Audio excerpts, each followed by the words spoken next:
The third episode of Alien Earth is called Metamorphosis. We open up on Wendy running through a corridor trying to save her brother. We cut back to the Lost Boys who are collecting the 5 species to haul them back to Neverland. And Nibs has this weird far-off look in her eye. But she's kind of always had that far-off look. In the first couple episodes, she also kind of looked weird, like she's thinking about something really hard.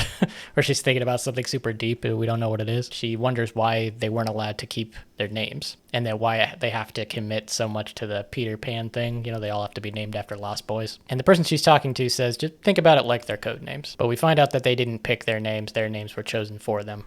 And it's supposed to fit the Peter Pan aesthetic. So Kirsch gets a call from Boy Cavalier, who tells him to secure the site, collect all the alien life, and haul it back to the island. Cavalier explains to these two characters that $1 trillion in research and development just landed in their backyard, and they should definitely take advantage of it. I think these two are married. I think these two are actually husband and wife. Characters, not the actors. Dame says we're weeks away from launching a product, so it is a product.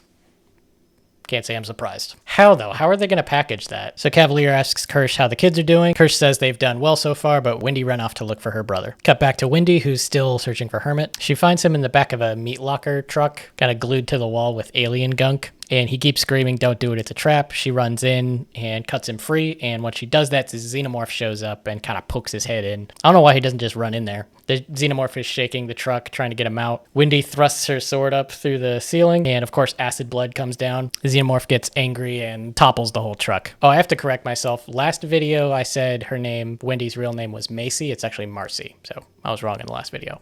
Marcy.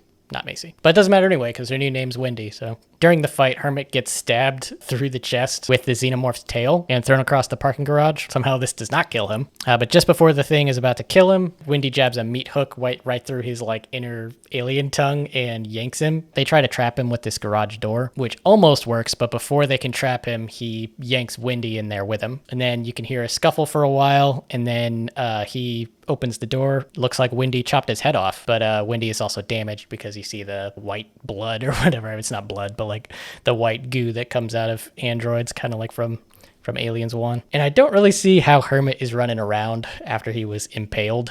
He was just skewered by the alien tail, but that's what we're going with. So then we cut back to Slightly, who's chilling with the eggs, of course. And he finds a shedded alien skin, and then Smee shows up, and he says it's creepy as fuck out there, bro. Then he tells him about the bug that sucks all the blood out of people. Morrow shows up and he tries to question them, but then he soon realizes, just by the way that they're acting, he realizes that they're children. They mention something about parents, and that confuses him even more because he's like, synthetic people aren't supposed to have parents? How do synths have parents?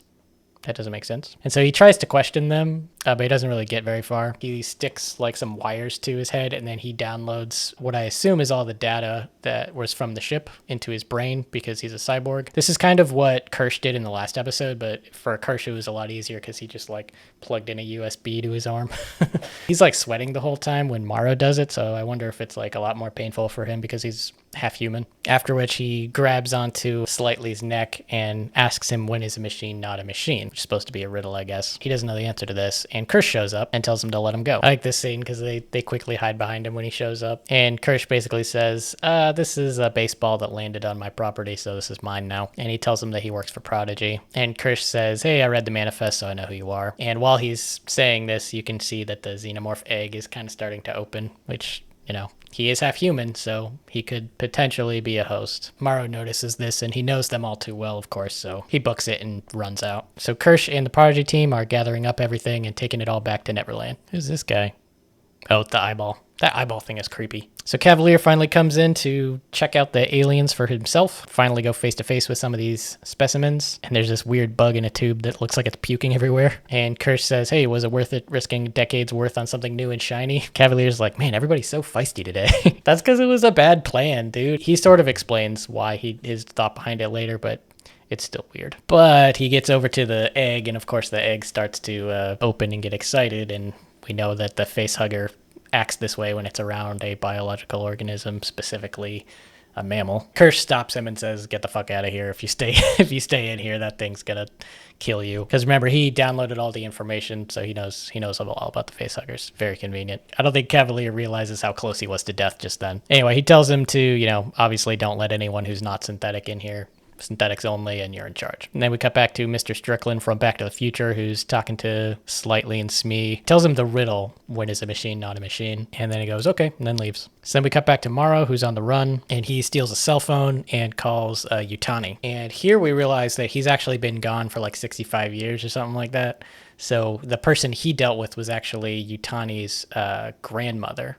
And so now this is her descendant who is running the company. But anyway, he tells her, basically everything he knows. And she says, all right, cool, come back in and we'll debrief. And he goes, nah, because you see, everybody I know is dead. Basically, my whole life is this project that I've been working on. Like, my whole life are these specimens.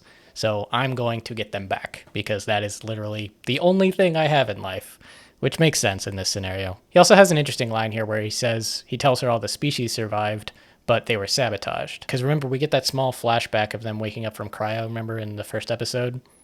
And then it just kind of cuts to them, like, crashing. And so I'm wondering what happened in between that time. In between us kind of meeting them and then them crashing. Because I thought it was actually him that sabotaged the whole thing. But if he says they were sabotaged, then it must have been someone else. Interesting. So I wonder who sabotaged. Maybe it was that creepy dude that was being all weird, remember? Like, watching people sleep and stuff. What was his name? Tang or something like that? Maybe it was that guy. So then we cut to Boy Cavalier, I thought he was playing with dominoes, but I think there's actually white Legos. And Curly shows up. I think it's Curly. Anyway, she's talking to Cavalier and calling him out on the fact that Wendy is his favorite. And he says, well, she's my favorite because she was the first. And it's kind of obvious that she wants to be the favorite, or at least she doesn't want to be treated like everyone else. Anyway, she tells him that it doesn't bother her that Wendy is his favorite. She just thinks that she's the best, which kind of makes me think that it does bother her, but whatever. Anyway, she says all she cares about is her stupid brother, and I think about things. So what, she doesn't think about things? Cavalier explains that the reason that a child genius is so interesting is because a child has a certain imagination that an adult doesn't have. He says children have access to a world of infinite imagination. Kind of reminds me of Evangelion. Like, I wonder if that's why they are the only ones who can, like, control the angels or the robots or whatever. Well, the angels were the things they were fighting. It's been so long since I saw Evangelion, but it makes me think of that. Then he says, I'm going to give you some books to read and some things to listen to and some things to think about, and then we can get together and play.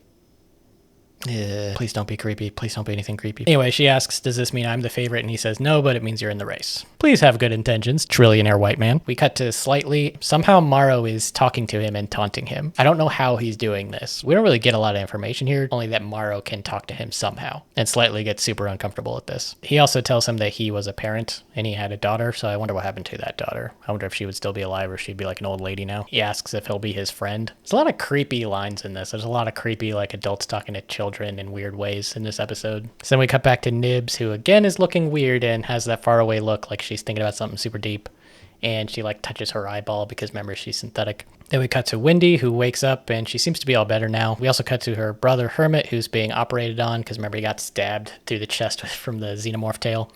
And they take out, I'm not going to show this, but they take out his entire lung and put it on the table, which I assume they're going to maybe replace with another lung, like maybe a synthetic one. Then we cut to Kirsch, Toodles, and Curly, who are working on the xenomorph egg. They actually succeed in dissecting it. And basically what they do is they extract something from inside the facehugger, and they extract the little sperm thing from I say the sperm thing because it looks like it, from the alien, and they put it in a little test tube. So I suspect that this has to be the thing that is ejected from the facehugger that goes inside the host. But when they're dissecting it, for some reason, Wendy can hear, or it seems like Wendy can feel its pain, or at least hear what's going on, because she starts to, like, hold her ears and she starts to kind of freak out at this. So it leads us to believe that she can feel the pain of some of the aliens, because I remember in the last episode, I think she could, like, hear things that everybody else couldn't hear. So I don't know what's going on with that yet, but we'll see. Then we get this really creepy scene where I believe that's supposed to be Hermit's lung, and it's in this